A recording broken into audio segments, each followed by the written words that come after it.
Escape Vector plotted. Credited format. Launch.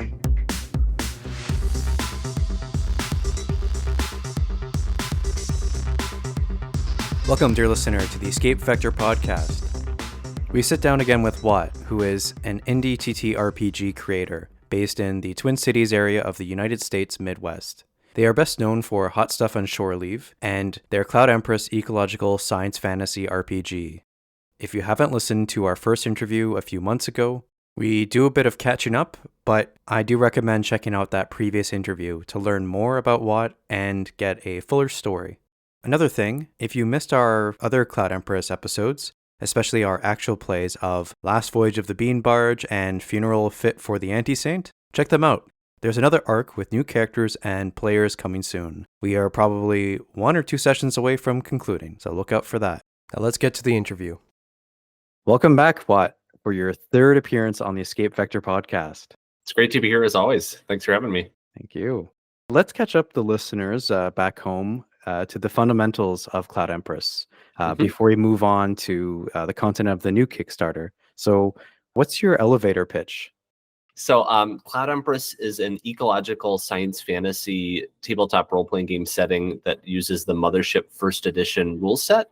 And it's primarily based on, I would say, Nausicaa, the Studio Ghibli film, and Dune would be two of the primary references that folks might recognize in both the setting and some of the art elements.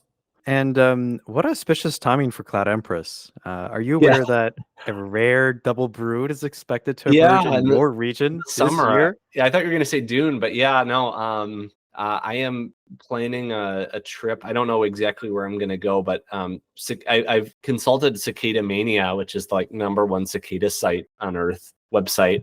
So if you haven't gone to Cicada Mania and you want to learn about cicadas, that's the place. But yeah, I've heard it's something, you might know the details, but like 180 or 207 years, something like that, and you might know again more about this, but cicadas typically have like 13 or 17 year underground periods before they come up and reproduce, and then they lay all their eggs in the ground, and the cycle continues. And this is the one of the very, very special years where that 13 and 17 year cycle matches up, and so it's like super brood. So I'm hoping to do something special during the Kickstarter. I don't know if there's a stretch goal involved. I'm not sure what that would look like, but yeah, the book is really based in Midwest, the Midwest of the United States. And so that's always been part of it, is like my early experiences with cicadas and the strangeness of that being. But yeah, it is particularly fortuitous, as you mentioned. Yeah, and why are you pretending you're not the cicada person? Well, I take a lot of liberties, and even in some of the artwork, I think probably some of the legs are wrong, and there's I take some liberties with the cicada stuff, but not to knock my own creation, but cicadas don't bury themselves back in the earth, so that's something like the Imago in my world do. Because I wanted them to be potentially thousands of years old. I thought that was neat and cool and kind of evocative of Dune and Nausicaa. So not fully explainable how that happens. I guess maybe their wings pop off and they grow new wings or something, but they have these hard shells. So I don't know. Yeah, that's that. I take some liberties that I think real true cicada fans would maybe object to. You're right. Well, right into the podcast. Those cicada fans out there. I think it's expected to happen again in 211 years. Okay. And it's like billions of cicadas that are going to emerge. So double brood, double setting book release. Incredible.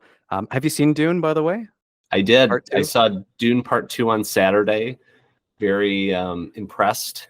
Still kind of mulling things over. I've read the book and I'm a Dune fan. So I was sheer cinema spectacle with some interesting political commentary, and does a much better job than the previous film and maybe even TV miniseries of addressing some of the themes that are interwoven in Dune Messiah, which I guess will be part 3 potentially. Yeah, let's hope it gets made. I saw it on Saturday also in IMAX and was blown away. I think it's easily the movie of the year. I'm saying it now. Totally. um, very proud of Denis Villeneuve for that as a fellow Quebecer. Yeah. Yeah, so good. I got up to God Emperor of Dune and 2 of the prequels. Yeah. I'm reading Children of Dune now, so Oh yeah, it's pushed me forward into the series a little bit further. sweet. Okay, so we talked about the fundamentals of the game, and what's going on in the expansion? So the expansion is 2 new books that cover 2 new setting areas within the world of Cloud Empress. There are 4 biomes.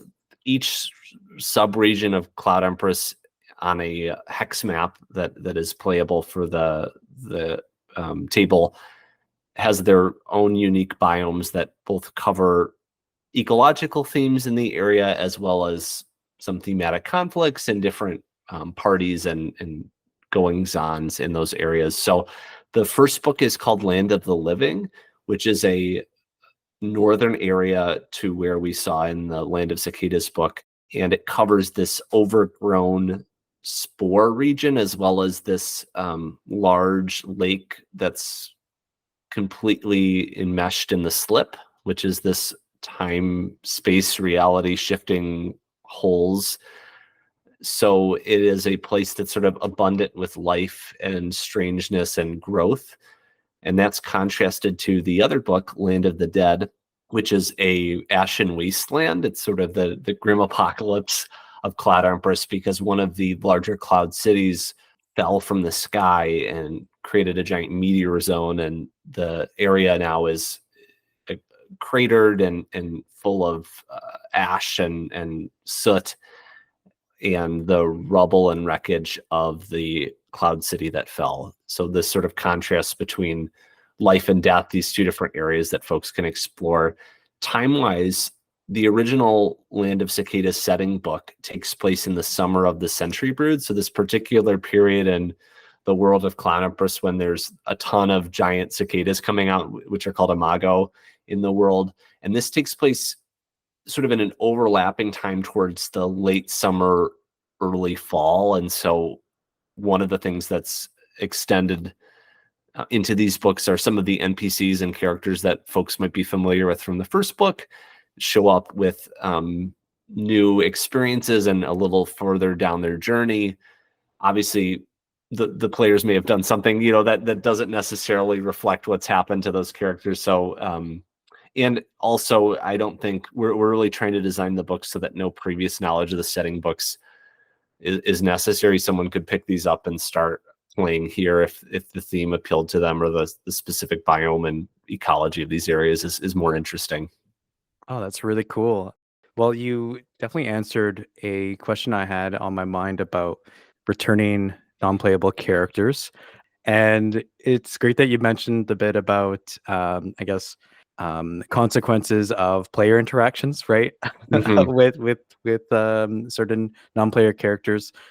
I guess to me, Cloud Empress, it's a game of the slip, right, in these parallel worlds, right?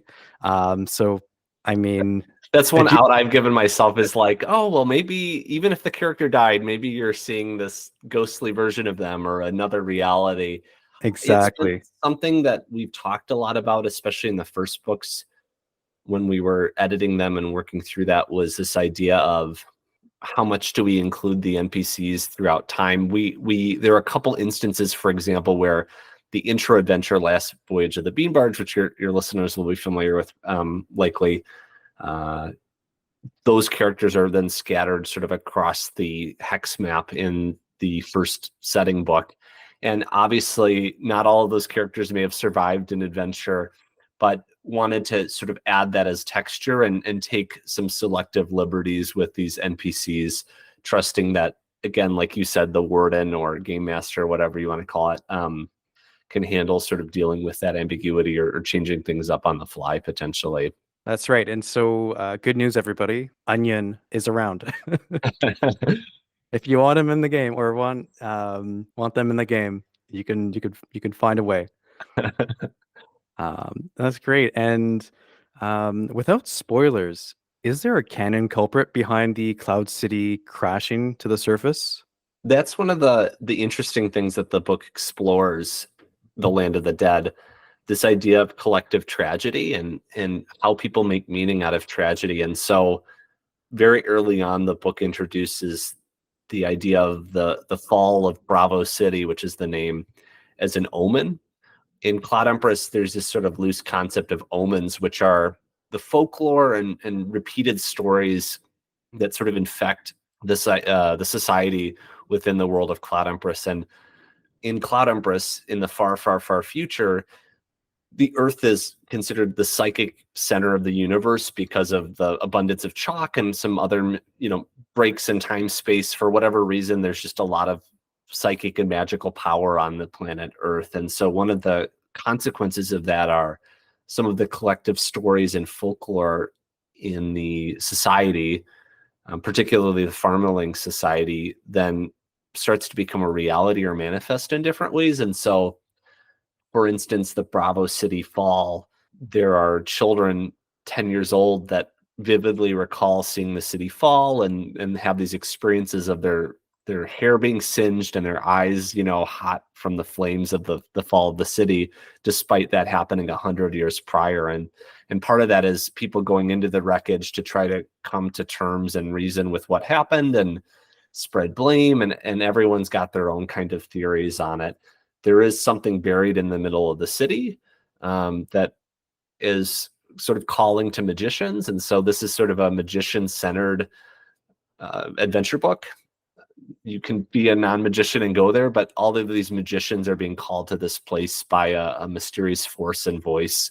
And so, to somewhere underneath the city. And so I think there will be some hints at the exact cause, or at least some of the motivations behind what happened as players explore the city. I never like to give too many definitive answers, though, as I'm sure you're aware. So there will be still some room for interpretation. And particularly, I like when play groups and wardens can make their own meaning, and a play group might say, or a PC might find something and say, oh my gosh, this totally means this. And I want to leave enough space in the setting books for that group then to say, yeah, that is probably what happened, or that's a really insightful thing and I didn't think about that, and that's really cool, and yeah, let's go with that. And the warden can then take it and run with it, so that it's not I never want lore in the world of Cloud Empress to be restrictive. There's a couple spaces where I think it's interesting, for instance, in character creation, the fact that there are no old magicians. So that's sort of a restriction that says a lot about the world that's pretty simple to remember. But my least favorite thing about lore is when I always go to Star Wars because but actually gray lightsabers aren't canon, and yellow lightsabers are not this gray Jedi idea or whatever. Like there's so much lore and baggage with Star Wars, for instance, that even someone who, like me, who spent a lot of time with the property, I would feel a little reluctant to play it with other people because I don't know where they're at with their lore. And I don't know, maybe I I get too hung up on some of the lore implications of certain IP properties. Well, listen, if anybody gets too hung up on the color of lightsabers, that's ridiculous. They're such a big part of the property. Just let people have their purple, yellow, and gray lightsabers.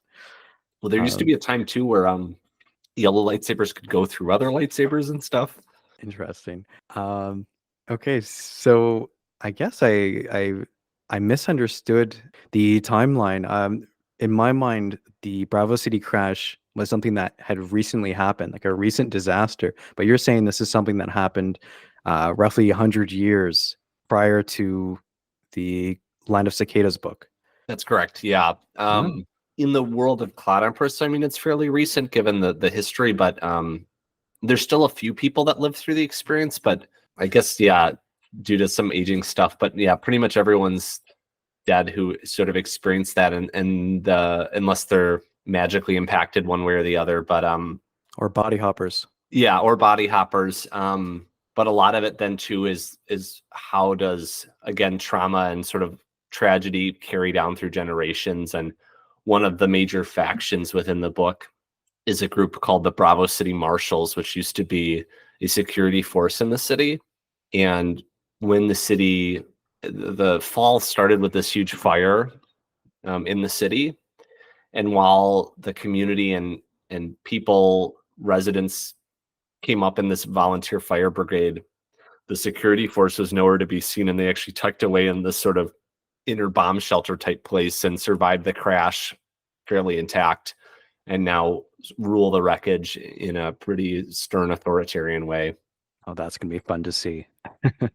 Yeah, it's a little inspirations which we'll have on the Kickstarter page. There's some like Bloodborne, some Fallout, some of the darker things that I some more Dark Tower stuff. That's the big inspiration for the whole series. But some of the darker elements of the Dark Tower series that you see later in the book. So it's a little bit more apocalyptic and yeah. That's great. And let's see. I had the honor of you running a Cloud Empress adventure for being guests. Yeah, that was super fun.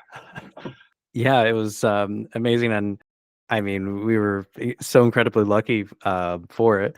And so that's called the Funeral Fit for the Anti-Saint. Is there a new wave of adventure modules coming? So there's sort of the differentiation between the adventures as I like to think about them when I'm writing. Funeral for the Anti-Saint will be another introductory adventure, as I kind of call it, and similar to Last Voyage of the Bean Barge. And when I think about I always try to subvert things with whatever work I do, but the intro adventures distinguish themselves in that they kind of trap the group in a single location by physical constraints primarily, but also maybe other types of incentives. So both Last Voyage of the Bean Barge and Funeral for the Anti-Saint, the characters are kind of stuck in a certain location, and that makes them, I think, a little bit more conducive to one-shots and makes them better places to start. Last Voyage for the Bean Barge is this, I've heard someone call it a roller coaster ride, where it's high intensity, crashing ship kind of stuff. Whereas as your listeners saw and listened to, and Funeral for the Anti-Saint is almost a sort of a murder mystery, relationship-based, dialogue-heavy adventure. So that'll be the sort of intro adventure for the next two books, and then there will be each book contains, I want to say, like 2 to 4 adventure locations or locations, detailed locations with conflict in them, and those are meant to be other spaces where you could potentially cut that out and give that to players as its own adventure. One of the things I keep in mind, I don't have a regular gaming group, so I always like to build in content in Cloud Empress that folks could take and do as a one-shot or 2-session playthrough, but also having that flexibility where, hey, if we like this that's to me one of the biggest fails I've had over time, is this idea of let's all get together and we're going to make our new group and we're going to play for a year and we're going to go through this whole thing. And invariably I find that doesn't work, at least for me and the people I play with. And much more often it's like, oh, let's try this one system out, or let's play this adventure. And I found like, oh, we had so much fun, like let's do it again next week. And that sort of led into 4 or 5 month long campaigns, just starting from if you're really intent on a one shot, it doesn't work as much, but I like to do these like one shot with a question mark at the end. And so Cloud Empress is really designed to be that way. The other piece with these sort of more detailed adventure locations, places of conflict, one of the things that I'm less interested in, which goes against the grain for some, I would say, TTRPG design philosophy, is this idea. I don't really think about incentivizing people to do certain things within the game world. So you'll hear a lot of times I hear a lot of times when designers talk about creating a dungeon or creating a space, it's like, well, what motivates the players to do this? You need to like put that in the description at the start of the adventure, or you need to like add some kind of something somewhere that really makes them want to do this. And I think I like to think about consequences, right? So if there's something happening in this space that if there's not an interaction or intervention of some kind, something will happen. and there might be things of value in the space or relationships of value in the space, but really, I think particularly as a warden, it's really refreshing to have players, if they go, I don't want to deal with this, right? This seems really nasty. Like, let's just keep moving, and really having the space. I think that's what the brilliance of a hex crawl or a larger map is. You don't need to have these moments where, as a warden, you have to just go, well, come on, everyone. Like, this is what I prepared. You have to go into that's particularly sometimes an issue with Mothership. I play a decent amount of Mothership, probably more than anything else besides Cloud Empress, and you'll come across this haunted ship or something, and this distress call, and it's covered in this horrific fungus, and everyone's like, we don't want to go in. And you can incentivize that, like, well, your ship won't move. The corporation locks your ship down until you go do what you're told to do. But, but you don't have to suspend this like role playing of your character if you really don't want to do something, right? I mean, in Cloud Empress, you just go somewhere else, and I think that's kind of a relief for other hex map games as well. Yeah, that's really interesting. I love what you did, I think, with the Bone Skin Giant one, the integrated storyline in Land of Cicadas. That I thought was particularly cool, and like you said, the consequences or how the story kind of moved forward with or without player interaction was really cool, and the impact on the world. I'd love to see more of that in these books for sure. I also like the balance that was struck with the existing wave of adventures too, that were released. So that's really cool to hear. And so that's one thing I think we can expect in the new setting books. Can we expect new spells, crests, items, any new travel rules even for these environments? One of the things we do with the designs is try to pick on gameplay, like major gameplay themes in each book. And so, as I mentioned earlier, Land of the Dead is sort of magician focused. And so you're going to be meeting a variety of different master level magicians that have sort of traveled to the Land of the Dead for this mysterious summons. And so each of them will have unique spells associated with them, unique ways they've like modified their bodies, all sorts of stuff. And so that'll be a real space for learning new magic. And one of the, I think, fun things about Cloud Empress is that there are no requirements to casting magic. Certain people are incentivized to do it with certain skills that they might have, but everyone's capable of casting it. And so there will be a variety of options for folks, and multiple players could potentially learn the same spell. For Land of the Living, we'll have a large focus around spores. And so one of the things that we've done is I got pretty inspired by Tears of the Kingdom, the Zelda game, with world traversal. And so a lot of the spores that we're kind of thinking about are ways to like dig through the earth or fly, or different things that you might be able to do with these spores that help you navigate space in a new and unique way, and also some like level of modularity. So you might combine spores in different ways to create certain kinds of machines. There's one person that has this sort of moving house from all these different like mechanical spore, muscular spore legs that can kind of move, that they've set up so their house sort of wanders around in the area.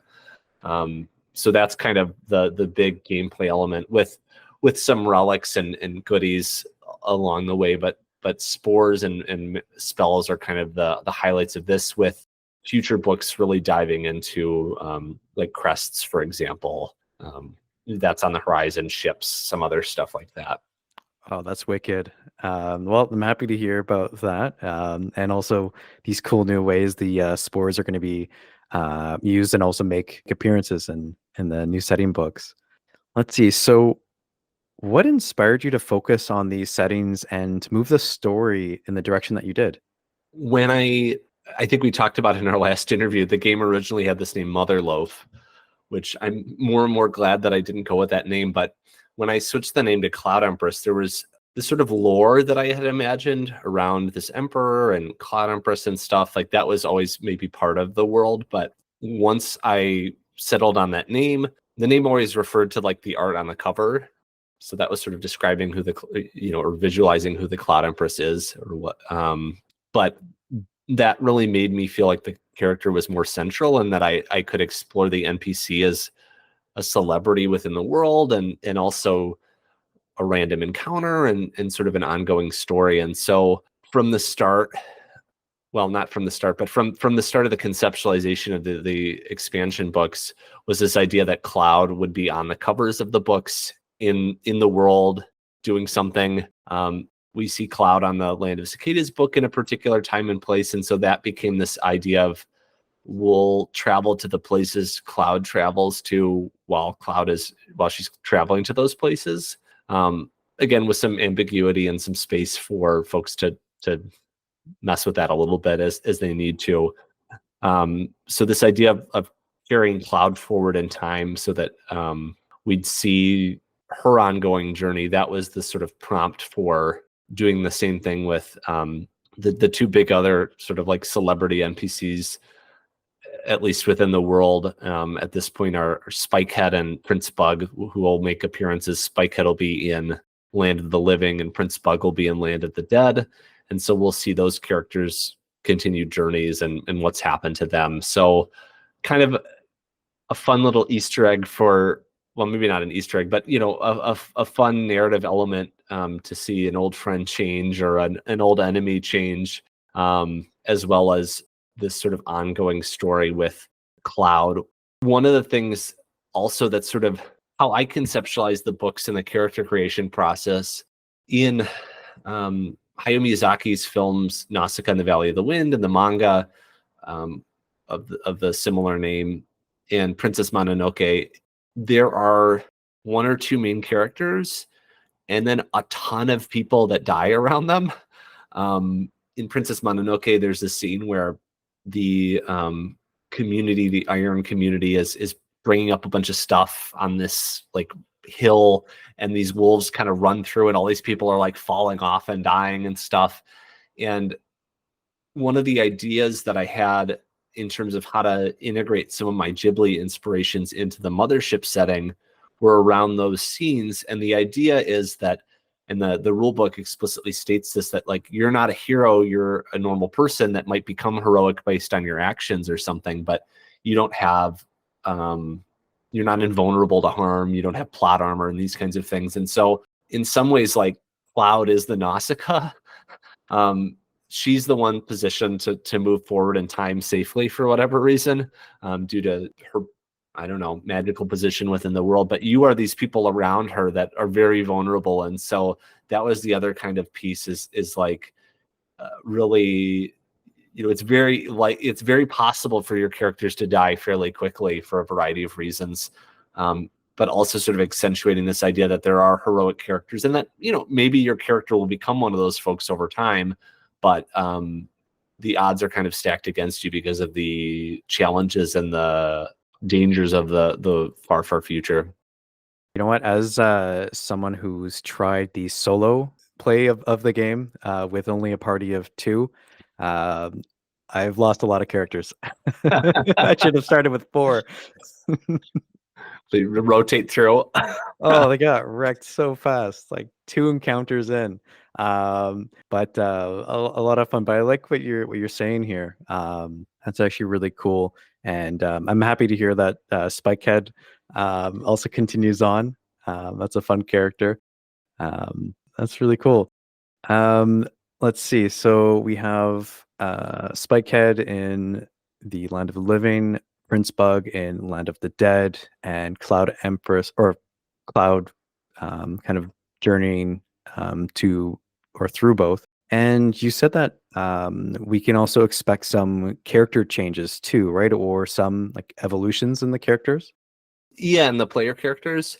One of the things there's a fairly active Cloud Empress Discord, much to my surprise. People were asking for it, I guess, in the Kickstarter campaign. I was fairly reluctant to step into community moderation on top of all the other things that I was doing at the time, but scaled it small, and now I have a couple additional moderators to help me with that and support the community. But I think the current plan is to have some kind of like passage over timetable, essentially, So I, for a number of reasons, am less interested in characters like leveling up and gaining experience. That's specifically not part of Cloud Empress for a number of reasons.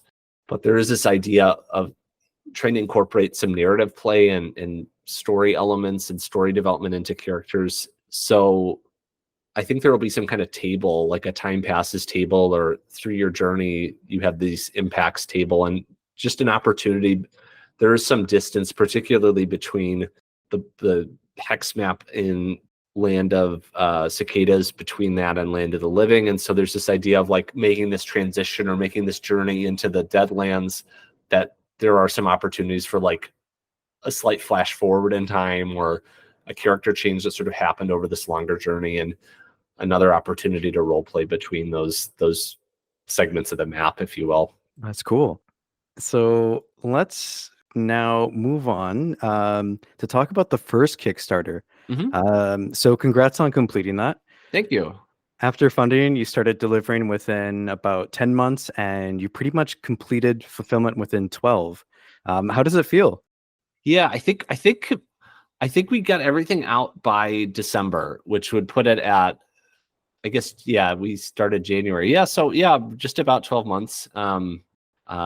It feels great. I never expected, I knew, based on the passion of the Mothership audience in particular, and some of the folks that I am in community with in the third-party creator community, that there is success within Mothership, and there is success in indie tabletop role-playing games on Kickstarter. So I knew that there certainly was some success possible. But my previous Kickstarter, which was more niche, Hot Stuff on Shore Leave, raised, I think, $1,500, something like that. So to raise 98,000 and then surpass 100,000 with add-ons and things in the pledge manager was just totally surprising and slightly horrifying and amazing, and all combinations of things. I did fulfillment all myself.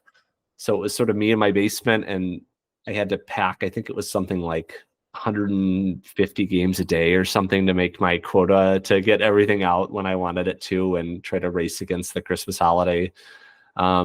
But it got done. I think there's still a couple people that email me every couple of weeks that are like, hey, I didn't complete my survey, can I get my game still and stuff? And I'm working on that. But one of the big things moving forward is to do fulfillment externally, so that I don't have to do that anymore. So one thing I did want to mention that's kind of a recent development that I think your listeners and you'll probably be interested in.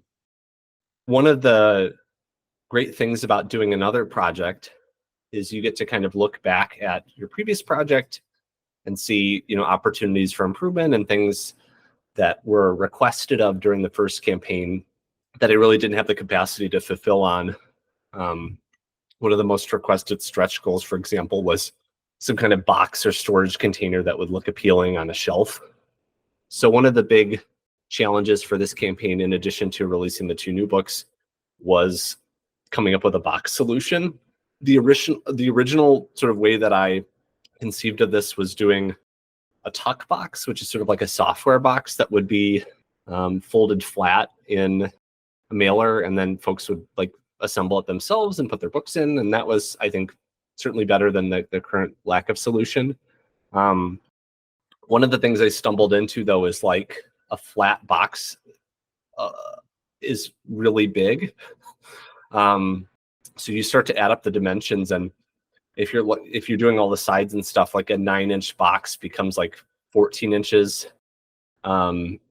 which again, I can't convert to metric, unfortunately. I'm sorry, but you all hopefully get a sense for that, but pretty big. And so shipping started to be really a concern of mine with the prices I was getting quoted because of the larger box size. So I went down this pathway of, okay, I really still want to do this box. I started getting quotes from international manufacturers, primarily in China.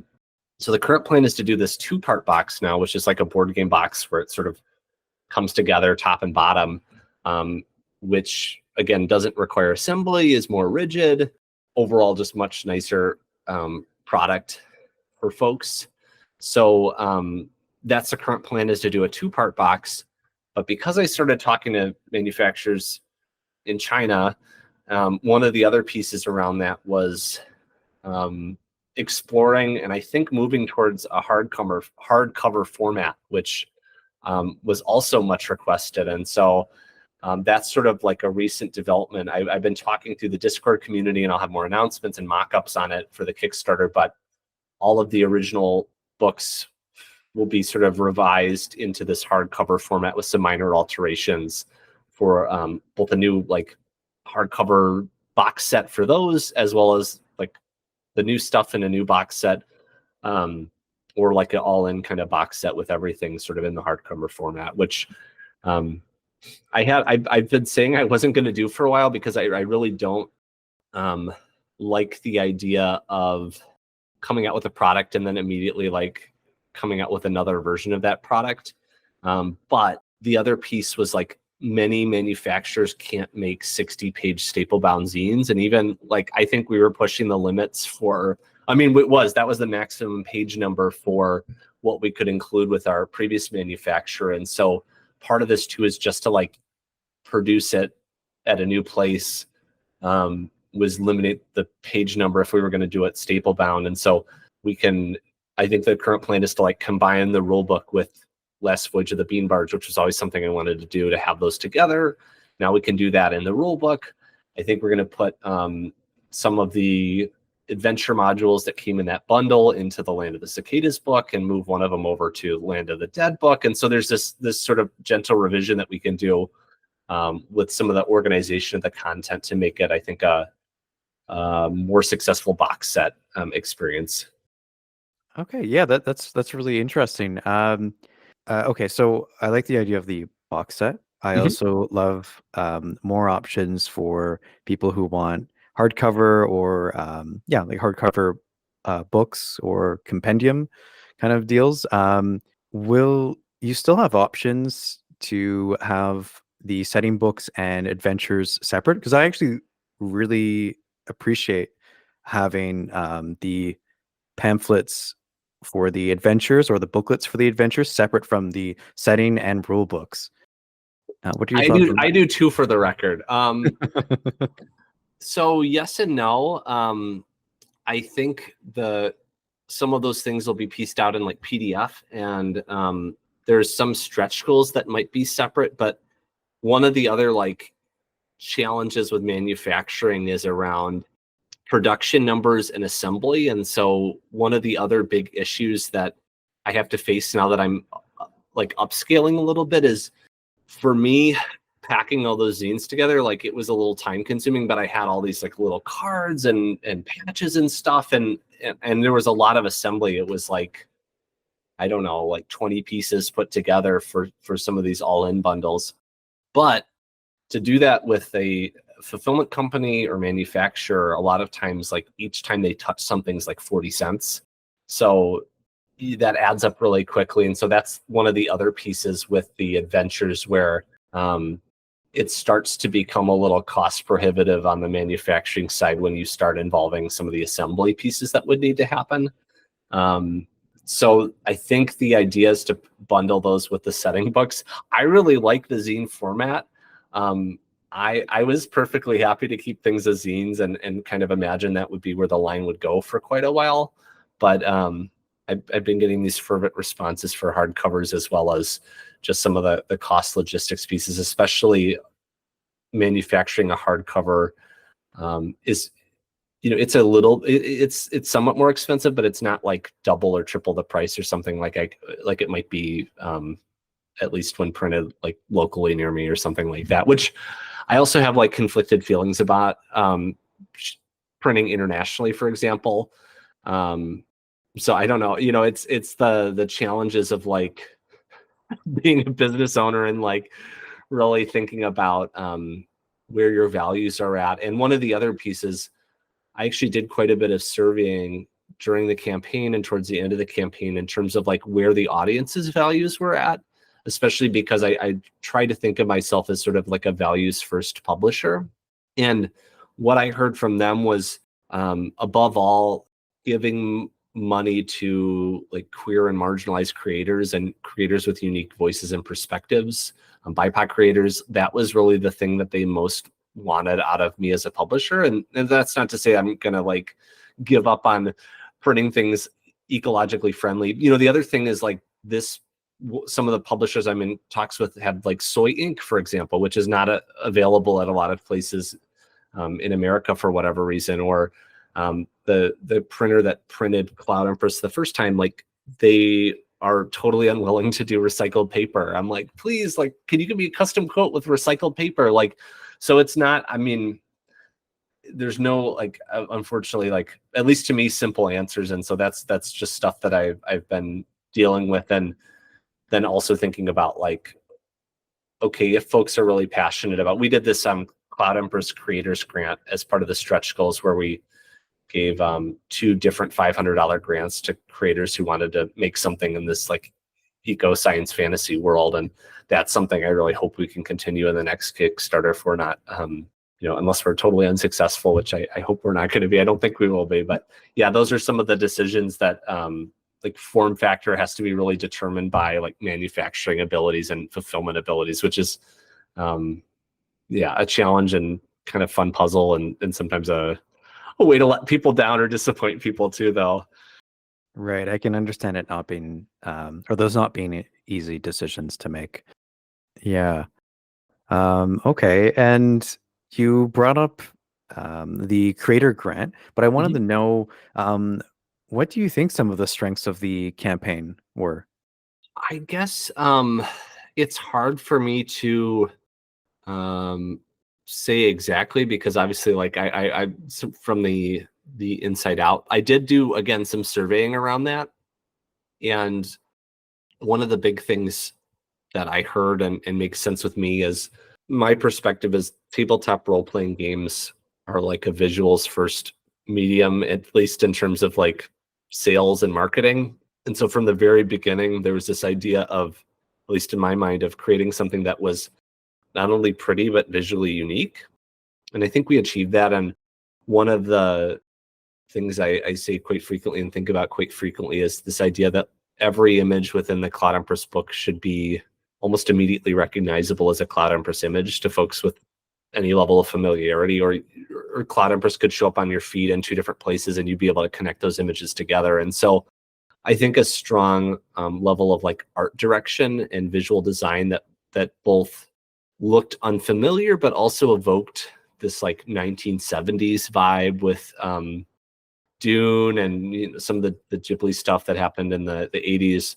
I think those are the things that probably most immediately resonated. I think the other piece is Nausicaa in particular is the like forgotten sibling of a lot of the Studio Ghibli stuff. It wasn't actually a Studio Ghibli film, so I don't know if there's any kind of rights issues with that, but most of the time, like Target will have Spirited Away, it'll have Howl's Moving Castle, Princess Mononoke, and then Nausicaa's kind of missing from that picture. And so I think there's a lot of people that really, with our current ecological crisis and climate change, like really resonate with this Nausicaa message around living in an increasingly hostile world and trying to do that in a way that's sustainable, and those kinds of things, I think, to me, just really resonate and continue to grow and grow. It's amazing, like even like some of the Final Fantasies, which I draw inspiration from, like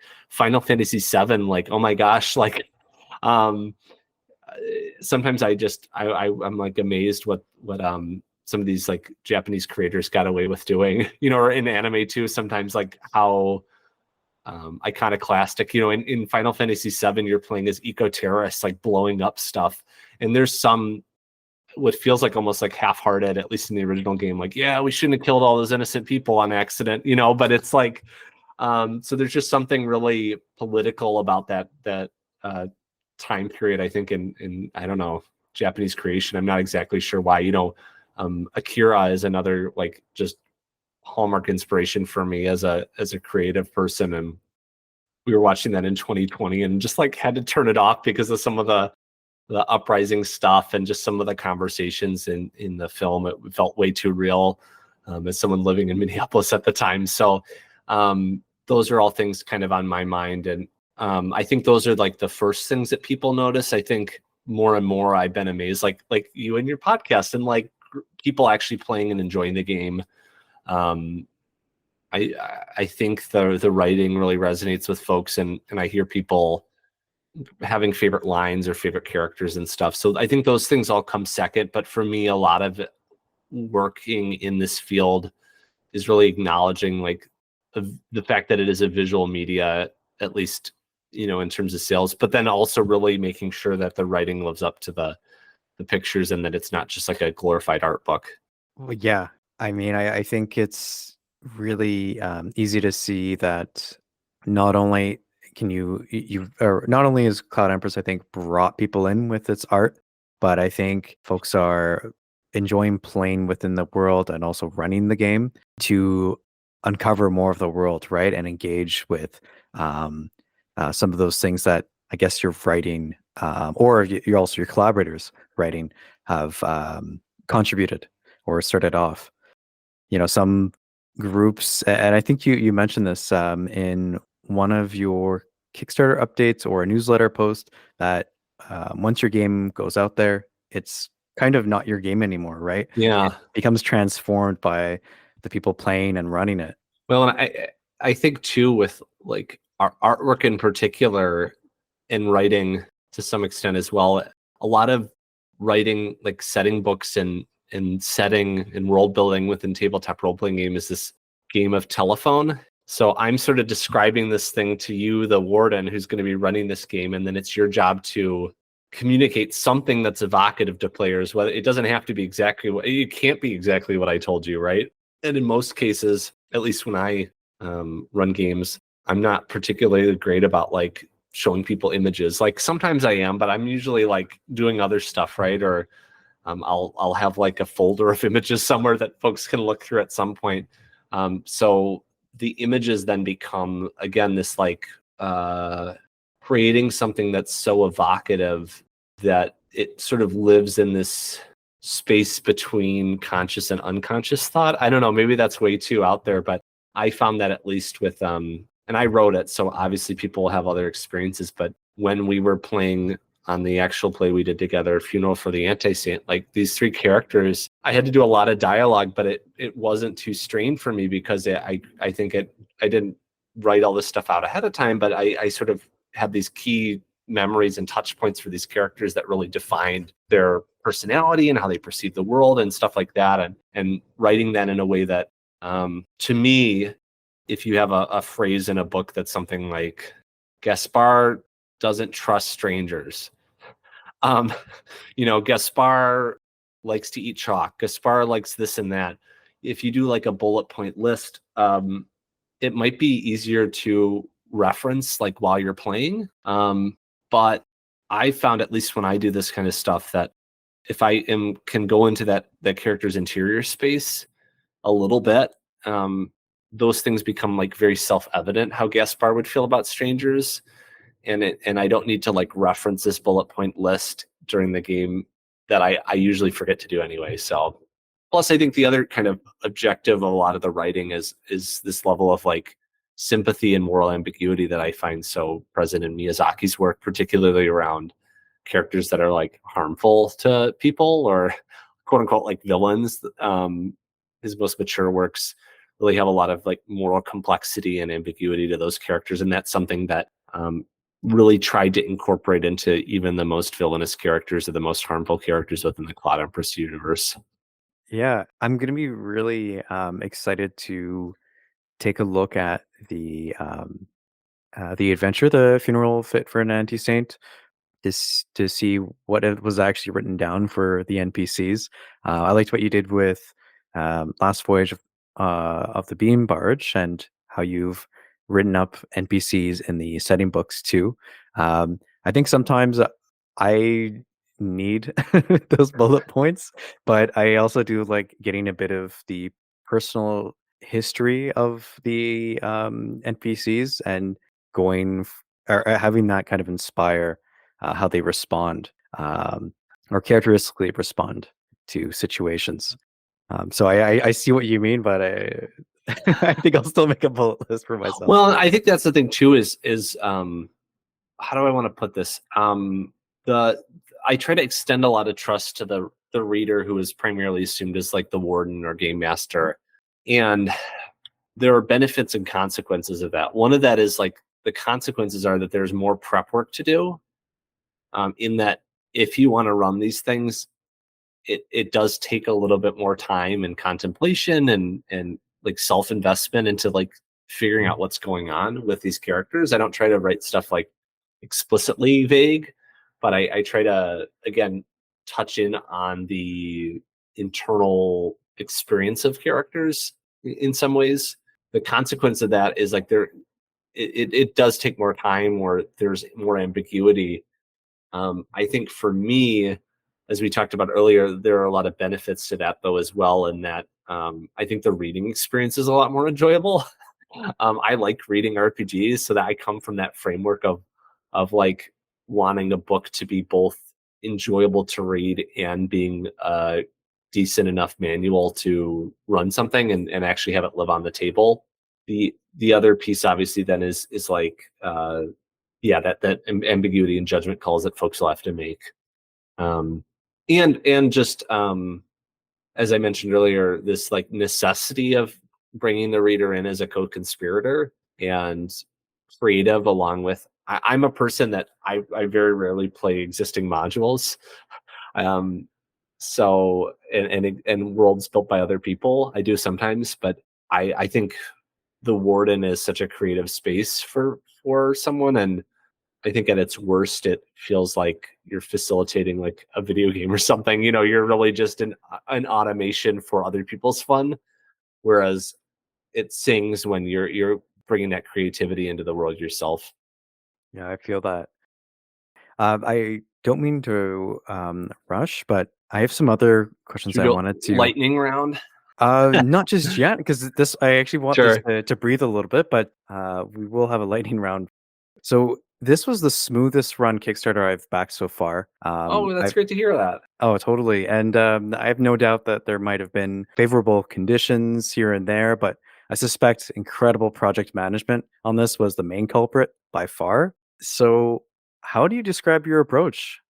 Thank you. That's very kind of you. And I come from a place of considering the Kickstarter experience as integral to the experience of owning the game. Kickstarter and crowdfunding is my primary way of generating like any kind of money on the game. I sell the game retail, but there's, as many folks know, I mean, there's a lot lower margins for me in that, and I certainly love working with retail as well for a variety of reasons. But I really think about the crowdfunding experience as integral to me being a successful publisher. And so what that means in my experience, I mean, I'm not like a super backer or anything like that, but I back a lot of crowdfunding experiences and I follow along. I'm an avid gamer, tabletop role playing, video games, etc. And I'll have experiences that are so negative with customer service, with marketing. I was joking with somebody earlier that Diablo 3, I was so excited for, having been a big Diablo 2 fan. And they launched this website that was really cool. And they had like different classes you could look through and like these standing avatars and stuff. And that website was the same for like 3 years. And eventually I had to just say, like, I don't care. I have to say I don't care about this game anymore because I cannot physically be excited, you know. So people go through these like emotional journeys and treat products like human relationships. I think I know, like, you know, there have been interactions I've had with creative people now that I'm in the industry where like they aren't so positive, nothing like horrendous or anything, but just like things that feel a little dismissive or not as, you know, somebody says something I don't like particularly like, and I'm like, oh man, my book feels like different now. This book I love like feels different. So all that's to say, like, I treat the backer experience from when they view the advertising to when you say, hey, I want to pledge this, I want to support the project, to like how you receive your game and the kind of experience you have receiving it, as integral as anything else, because our memories, our perceptions, and our experiences do significantly impact how we consume media and gameplay. So all that's to say, I come at that with some lens of around customer experience, but also I'm a project management professional, a PMP, which is a somewhat unfortunate acronym, um, as I'm told. So I really, one of my general philosophies around project management, doing some work in my other profession, and then obviously in games, is using systems like as advanced as they need to be. And so I have like a post-it note system. I'll show you, your viewers won't be able to see, but I have a large post-it note. Hi, it's B, the voice of the Escape Vector podcast, coming at you from the editing workstation. Watt is about to mention 2 project management terms. I'll give you a hand and insert their spellings, Radiolab style. Kanban board, it's called, on my wall right here, so that helps me like track. Kanban, Kilo, Alpha, November, Bravo, Alpha, November. Work and move it through a queue. I've also had to start using Gantt charts. Gantt, Golf, Alpha, November, Tango, Tango. Which are these, as you nodding, these sort of things that can track like lead and lag time and dependencies. That's one of the things that gets more complicated with manufacturing, and particularly professional editing, is that there's multiple phases of editing that sometimes hand off between people and ultimately impact a number of factors, including when people get their games. And so I've had to step up my game a little bit around that aspect. But I would say too, the other big thing is just like the other area that I see that trips up a lot of people is just staying organized and being able to answer emails. I really don't have a lot of emails that are older than 3 days. If stuff gets past 3 days, at least professionally, like I think that's when people start to get unhappy, and that just makes everything worse. Occasionally, like my email routed somebody multiple messages to junk, and so they messaged me on the Kickstarter page, like, hey, like, what the heck? I've been messaging you, like, where's my game? Like, because I had sent them like, hey, your game was returned to sender, like, and they've been trying to respond to me. So that's the other piece too, is having this kind of like multiple approach, where if for example, somebody can't get a hold of me from email because their email's busted or my email's busted, like Kickstarter's another great place to contact me, or the Discord or whatever. And so having those multiple modes for communication. But yeah, I think just those kinds of things. I think the other big thing that saved me and is something I'm continuing to try to do is the ways. There's a lot of risk in crowdfunding, which you sign away your, you click all these buttons that say you acknowledge the risks. But for creators, the 2 places you can place risk are before the project or after the project's funded. Ideally, obviously you want a project to fund. So the sort of traditional, more publisher route is that you spend a bunch of resources to make a game, and then you hope people like it, and then you sell a lot of copies. In the traditional manufacturing and traditional industry way, you just have to print those copies and then send them to people, and maybe the distributors or certain buzz gets you more copies, or you have a pre-order on your website. The other piece with crowdfunding is, like, I think the original model is sort of like you come up with an idea, and then people back your idea, and then you make your idea. And so I think I try to find somewhere in the middle where we try to get as much done as possible before the Kickstarter's live. Also knowing that we have like deadlines are really helpful, and certain months are just like not as good for Kickstarter and crowdfunding as other months. And so, and if you want to do certain products in a certain timeline, you need to launch at certain times. And also, I think my experience is like setting a date's really helpful. Like, hey, we're going to do it on this date, and starting to communicate that, to me, feels a lot more positive than like, we're not sure yet, like, like, at least when you're getting closer to the delivery date. So trying to find that balance of getting as much done as possible ahead of time, that's conducive to the resources you have. That's another big thing, because ideally I'm going to be trying to bring down that 10-month to 12-month delivery to, I think 6 to 8 months would be great. That's about how I like to work on projects, for about a year. After that, it starts to get a little bit like, okay, I'm ready for this to end. So I do typically 6 to 8 months of work before the campaign. And so fulfilling in 6 to 8 months would feel a little bit more positive, at least in terms of, I have like 3 to 5 years of Cloud Empress content that I want to explore. And so like, I'm ready to keep moving into that once I feel like the especially the fun part is usually commissioning artwork and doing some of the initial like manuscript writing. So Yeah. So that kind of circles back a little bit to something that I thought was a strength from the campaign and something I've never seen before in a crowdfunding campaign. Since you start work on these Cloud Empress projects a bit early, Mhm. you commissioned artwork. You're taking on some risk yourself, right? So one of the stretch goals was, of course, to do a creators grant for Mhm. third party creators, but another one was also to enable you to have a, I guess, like modest or reasonable salary and to cover the development expenses leading up to the Kickstarter. So that was really cool. And I mean, what are your thoughts and feelings on that sort of thing now?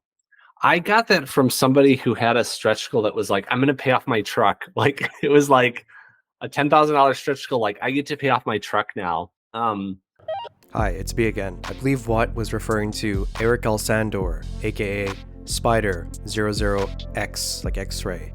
Stick around, I have something to say about him at the end of the episode. So that was sort of the inspiration. And I think that's one thing I've learned from like some of the surveys I've talked to you about and talking to the backers is provided there's trust, backers really want to support artists' success and like people they really like their success, I think. I think part of that's like brand, like how you develop your brand and what kind of relationship you develop with your audience. There's some companies that are really big that it feels like it's just this like kind of horrible pre-order store where, okay, you're giving me a really good value and a ton of miniatures, but like I know I'm not going to get a great customer service experience and you're going to be hard to reach and I'm not going to get it on time, but like if I try to buy it after, it's going to be like 3 times as expensive. So that doesn't feel like a very positive experience to me.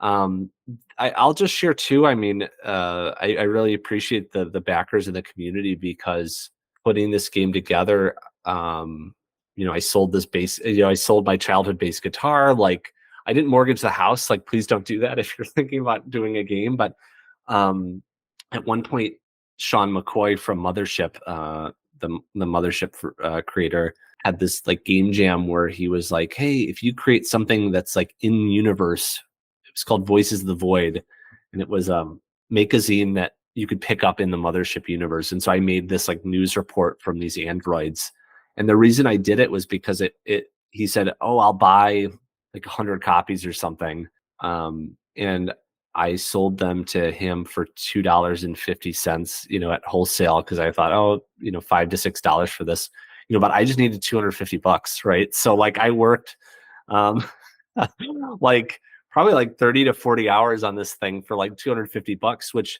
it's the world's so weird in that some people are going to say, oh my gosh, you got $250 on a zine you made, like that's amazing, and other people are going to say you worked 40 hours for $250. So it's just like at different times in my life that $250 have meant really different stuff. And one of the things that's just awesome about Clown Empress now is like I don't need to spend my own personal money to commission artwork anymore, and the community's enabled that.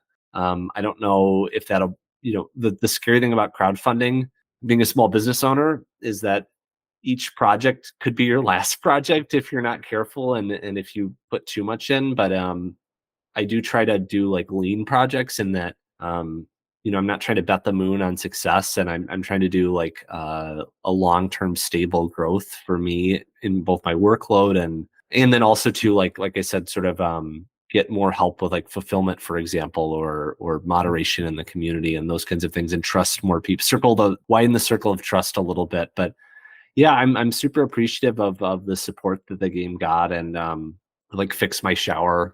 One of our shower broke, so that was like something I could do with the Kickstarter money. And there's been a couple different things where it's been like pretty make or break for like making our house a pleasant place to be in, for example. So A broken shower will do that. Okay, well that's good to hear. And so how do you think that was received? I think positively. One of the things I've heard, I don't know how true this is, right? I think one of the things you don't know, there was some kind of survey that was like, how much would you pay to save the Australian like outback or something, like some natural area in Australia? And when they asked people, people would say like $2 trillion, some like really large amount of money. But we know like people aren't giving that much money personally, right? Or a better test of that is to see like how much money people actually give to do that cause. So one of the things that I've heard of from backers and from the community is this idea that stretch goals are like not necessary, that stretch goals, I've heard people say like, I want more stretch goals that are just giving creators more money or supporting the creative process or getting the game out on time. And I think those are totally valid, and there's a balance between those things. At the same time, I think it's a tough world, and we're all making choices about how we spend our money. There is always the equation of like, what does retail look like, and should I just wait? Is it just going to be easier and safer to buy it? Especially when I've seen certain like art. I've had books like my early books that didn't, that are more niche, that didn't sell particularly well. Like they get liquidated at like 50%, like 3 or 4 months later. So that's the other piece I think about is like, I'm not planning on doing any sales ever of my books. One of the things I've let go of is like competing at all on price. Like I think there's a reasonable amount but I think that's something that like this Kickstarter in particular has helped me see is, this is going to sound like some kind of like motivational speech or something, but there's a circular effect to the value of your work, but ultimately like you're the one that has to put a number out there for what you think your worth is valued at. And I think it's helpful. What helped me do it was like collaborating with other people's like amazing artwork, and other great writers and stuff like that gave me a little bit more confidence to do that. But there's always going to be someone cheaper than you, and there's always going to be somebody that produces slicker work than you do. And so it's like, fine tuning that balance a little bit over time. And obviously like, gosh, people vote with their wallets or whatever. So I think that's just been part of it, is just leaning into like this feeling of self-worth. And also I think this is just my experience. I don't know if you've ever had this experience, but particularly in college, like this is going to sound embarrassing, but like I like did not have like any money, and I used my parents' like Apple account to buy the Garden State soundtrack, because I was like, this is like fundamentally important to me as a human being in my development, like in my emotional development, was like listening to the Garden State soundtrack. So I'm not suggesting people like use their parents' credit card to buy Cloud Empress, but I really do try to think about these games as like something that would potentially be like identity affirming or philosophically enriching, that may directly impact your life in like these little small ways. I don't know, that's for the reader to decide. And but that's a goal, right? So I think that's the other piece, is like ideally it's not just another unplayed adventure on your bookshelf or another RPG that you have. The goal is to be something that affirms some things you already feel about, or challenges views you have, or asks questions that you're not getting answered anywhere else, and sort of looks the world's tragedies and struggles head on with an open heart, which I think I don't see a ton of. I think there's a lot of cynicism in tabletop role-playing games, or power fantasies, which I certainly talk a lot about, and neither of those to me feel particularly like identity affirming. Like me going in and feeling like totally powerful and like a superhero, that's fun, but I don't feel like that is how I experience the world. And when I do try to experience the world that way, it puts me in a lot of conflict. So those are just some of the things I think about in terms of like price and value and all those kinds of things. And it's always a moving target. And then also too, just the other piece of value is like getting to a place where, this is a privileged place to be in, but just kind of like, I don't want to do this if I get paid $5 an hour anymore. Like that's a tremendous, it's that's the problem with creative fields. Like that feels like a really privileged thing to say, to be a creative person and be like, I don't want to get paid $5 from my time, $5 an hour, like way above minimum wage, in most places in the country I live in. But there's such this, passion behind what I create and stuff. I would always be doing this for free. but I think the amount of work I take on, I can control. And so maybe if I can't be financially successful, I need to lower my goals and my expectations of myself. And that's the other piece. Like, I can have high expectations and I can do a lot of work right now because I'm getting like $15 to $17 an hour, something like that. Like, it's not a lot, but it is enough to support me in some key ways. And so that's the other piece I just think about, is like actually looking at like, okay, how many hours am I putting in a week and what kind of income am I making? And then, because we only got one life and stress is like apparently really bad for you. So balancing that is important. Yeah, definitely. And so you're saying the main, I guess, revenue for this game comes from crowdfunding. Um, I'm not familiar enough, I guess, with like independent tabletop role playing games and scenes, but um, the game just released. What do you think about, I guess, like digital sales and retail? Yeah, we've been I mean, one of my like oh cool moments was Exalted Funeral, a big indie tabletop role playing game, one of the biggest storefronts for physical products, at least in zines in particular. We sold out like everything in an hour, right? So they didn't order like a tremendous amount, but they ordered a lot, at least from what I'm used to, and they sold out in an hour, right? So that's stuff that like tells me I'm on the right track. And I think the other piece too is we live in a world where there's so many people creating so much amazing stuff that even having a successful crowdfunding game, a lot of times after that, there isn't, and maybe this is part of like how it's delivered or that experience, or when people actually get to the table, like what kind of experience they have. But a lot of times a successful crowdfunding game that kind of disappears, or even disappears more than something that was, you know, retail only. I'm not, there's many causes for that. So I think it's been selling well. The other piece that I think is just really fun and something I really enjoy about the project is that the rulebook and the intro adventure are free.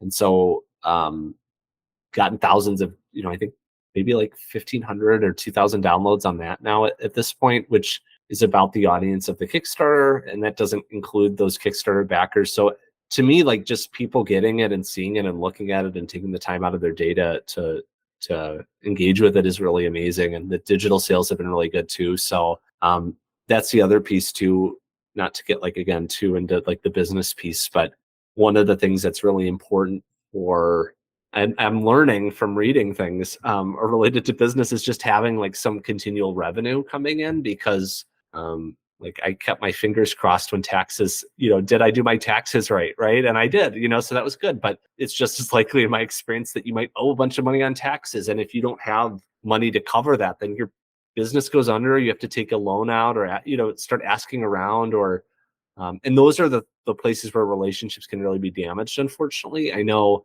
through world events in particular, in the pandemic and supply chains, a lot of crowdfunding campaigns, and particularly the board game space, had to come back and ask people for more money. And the way that people looked at that was like, in some cases, like, okay, we want to support you doing this. In other cases, people are like, blackmail, like this is blackmail, or you've done this twice now and you're not being honest with us and you're deceiving us. And so I think the other big thing in the balance is just this idea, especially as like crowdfunding, like you can really ruin your reputation for online for like the rest of your life. I don't know, in the space.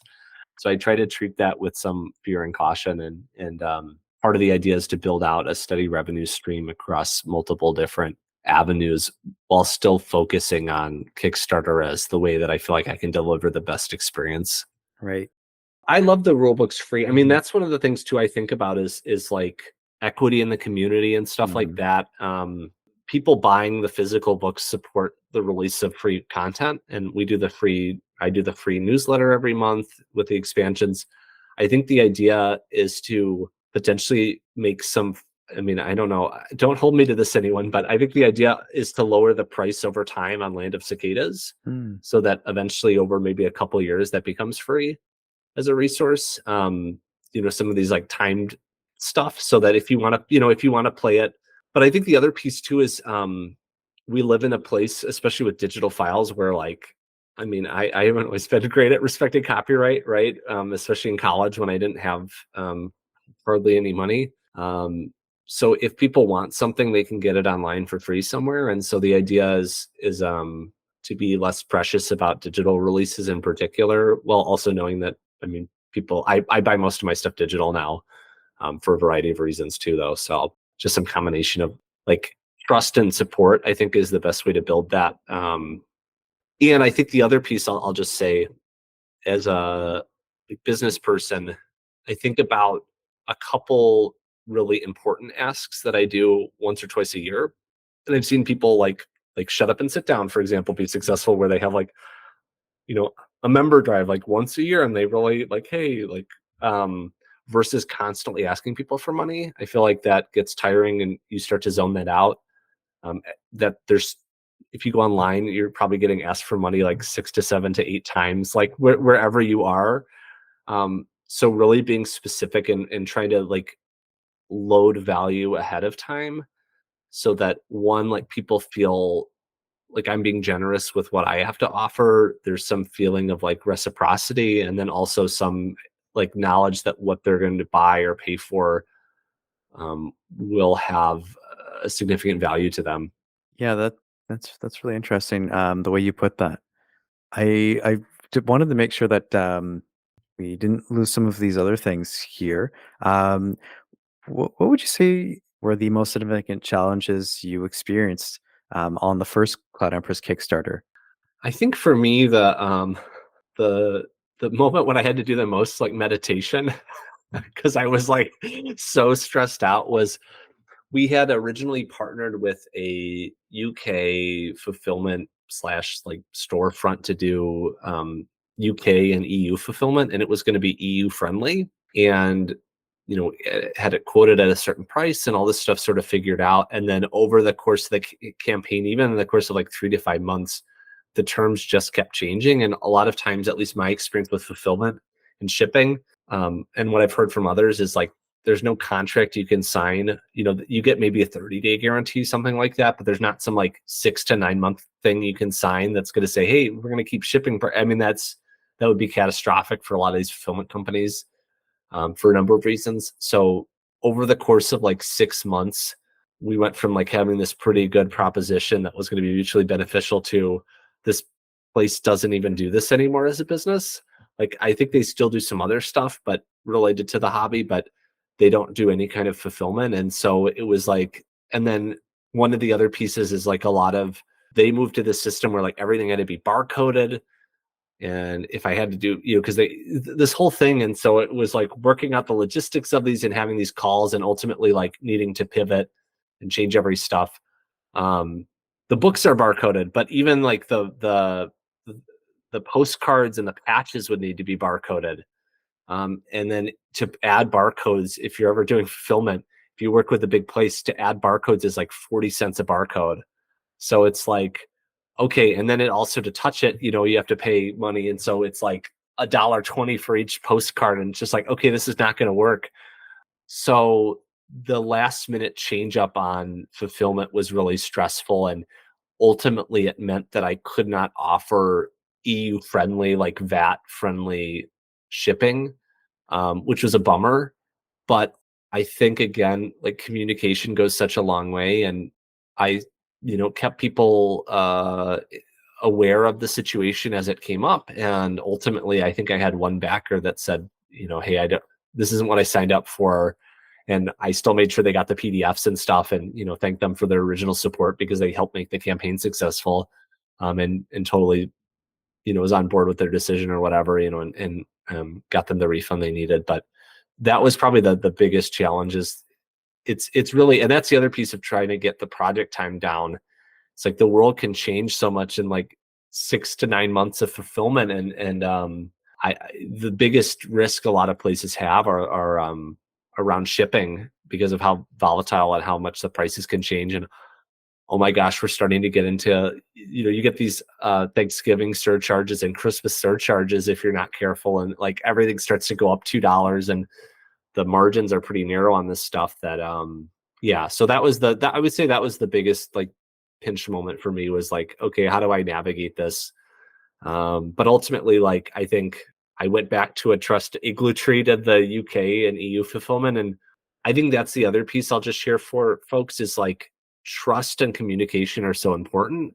And I, building a team of people you trust are going to be there for you, um, and honor their word. And, not suggesting anybody didn't do this, or whatever, but the way people communicate and the trust you build and how reliable someone is, you're always going to have to work with new people, I think.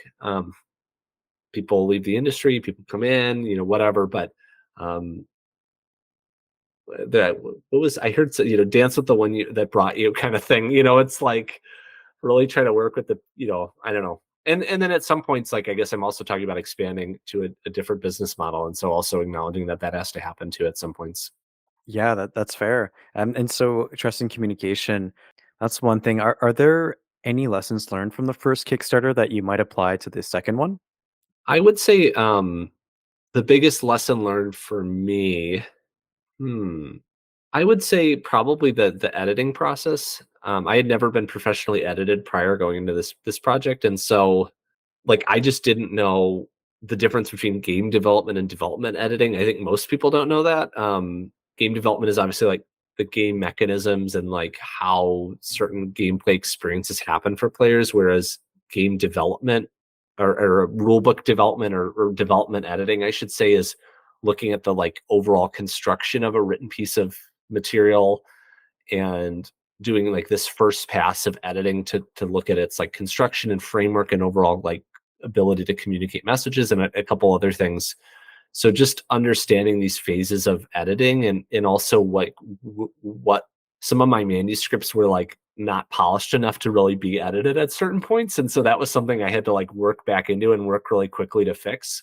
We actually did 2 phases of development editing because of that, because some of the editing like I was familiar with was in this like poetry world, and people's manuscripts were like hot messes, and so I just thought, oh, that's kind of what you bring into development editing, and learned, oh no, you should really like polish stuff up as much as you can when you bring it to an editor, and these kinds of things, like stuff I just didn't know that now I'm doing, and so I think the the editor timeline and bringing the right things to editing, and then also yeah, figuring out some of those handouts and handoffs and stuff like that, handoffs in particular, just like timing those out better and stuff like that. That's where the project slipped a little in terms of timeline, was in editing, in terms of me not having things. I would say I thought they were pretty ready to go, but they needed some love, and I'm also just learning more and more like how fast I can write, and so I can build more accurate timelines based on that. That's good to know. And yeah, those sound like really, really great lessons to bring in to this next Kickstarter. So I wanted to see if we could do a bit of a lightning round. Sure. Okay, so let's talk about the impact of the game and what's next. So have there been any surprising developments with or responses to the game? I would say the most surprising response to me is I've gotten a couple messages like, this isn't Nausicaa inspired, or like, this isn't Studio Ghibli inspired. I was expecting a pastoral, chill, like friendly game. And I, the surprise to me is like, I don't see that reflected in the text of Nausicaa, right? I mean, the movie opens with Lord Yupa finding like a dead child's doll in a like village that's been poisoned and eradicated. So I pick up on that stuff, but we all have our own interpretations of media, and it is mediated by memory. And so I'm thinking of, yeah, so that's the surprise I'll have. I mean, I'm going to try to communicate that better. I think at some points you just have to let stuff go and just say, oh, sorry, this isn't for you, or whatever. But yeah, that would be the biggest surprise for me, is like this occasional criticism that things weren't gentle enough, because I think the pervasive quick read of Studio Ghibli is like gentle and like cozy core, and I just don't think that's reflected in the actual media itself. But when so many people sell that, and there's so many plushies of everything, like I think it's easy to forget like the actual text. Oh yeah, totally. And I think I read that Kickstarter comment back in the fall. That sounds familiar. Okay, yeah, that's really cool. And so that's something that I guess one fan or community member. I've gotten 2 or 3, so it's not just Okay. 2 or 3 people like, what the heck? This is really dark, which, fair enough, but that's kind of the vibe I'm trying to sell. So And how are your private games with Cloud Empress going? Do you have your own player character? I don't know if I've ever played Cloud Empress as a player. Let me think. I don't think so. I'm like a forever warden, so I very rarely get to play as a player. I like being a game master warden, so we've done some work in play testing and playing in the Discord, which has been really fun. But yeah, I'd love to, if somebody wants to, I shouldn't probably throw this out there, but yeah, maybe somebody in the Discord can word a game for me. That'd be fun. That's great. I'm sure you'll have plenty of people trying to take you up on that. And let's see, in our prior interview, you mentioned starting with a trilogy of books and a supplement about music groups. We now have 3 setting books. When are we getting Cloud Empress, the tabletop musical game? Okay, yeah. So I've learned my lesson about mentioning projects. Um, so I have this idea of like, I think I mentioned last time, this like band idea. Like I haven't seen a really good band game where you play as a musical group. And I had an art team plan that fell apart. And so I'm not doing that project anymore. I think one of the big things that I talk about and is integral to me is having the right art team that has the right availability at the right price. And so just some folks' availability and dropped away. And so it's like, oh, I'm not going to move forward with that idea. But I have my next idea, which I shouldn't tell you about because clearly things can change so much, is a more solo focused, low player count, potentially GM-less focused game based on the Ironsworn system. So an Ironsworn hack that is like magical realism, some different Studio Ghibli properties inspired. So that's the kind of still depressing with stripes of hope in there, but that's the current project I'm kind of working on in the back burner as another kind of world and setting. Worlds by Watt, the intention is always to do multiple worlds, right, in the name. So there will be other worlds. When and how and what order they come out in, I think is always a question in terms of the logistics of the project itself. Okay, interesting. Okay, so like last time, do you have anything to plug? Any shout outs? By the way, are you bringing the game to any conventions or events this year? So Cloud Empress, the Life and Death expansions, as well as the rulebook and Land of Cicadas box set will be coming to Kickstarter April 2nd. So I hope to see folks there. Really would appreciate your support on that.